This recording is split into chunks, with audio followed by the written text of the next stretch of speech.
بسم اللہ الرحمن الرحیم۔ السلام علیکم ورحمۃ اللہ وبرکاتہ۔ ڈیلی محمد چینل کی طرف سے آج میں اپنے دوستوں کو رسول اللہ صلی اللہ علیہ وآلہ وسلم کا بہت ہی پیارا فرمان بتاؤں گا۔ اس سے پہلے میں اپنے تمام دوستوں سے گزارش کروں گا کہ اس ویڈیو کو آپ نے آگے زیادہ سے زیادہ شیئر کرنا ہے۔ تو شروع کرتے ہیں۔ بسم اللہ الرحمن الرحیم۔ ہر قسم کی چیز کے شر سے پناہ مانگنے کی دعا صبح و شام 3 دفعہ آپ نے پڑھنا ہے۔ بسم اللہ الرحمن الرحیم۔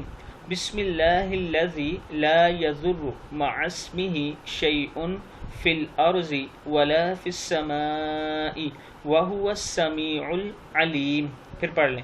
بسم اللہ الذی لا یضر مع اسمہ شیء فی الارض ولا فی السماء وہو السمیع العلیم۔ اس اللہ کے نام سے کہ جس کے نام سے زمین اور آسمان کی کوئی چیز نقصان نہیں پہنچاتی، اور وہی ذات سننے والی اور جاننے والی ہے۔ رسول اللہ صلی اللہ علیہ وآلہ وسلم نے ارشاد فرمایا، جو شخص یہ دعا صبح و شام 3 دفعہ پڑھے گا، اس کو کوئی چیز تکلیف نہیں دے گی۔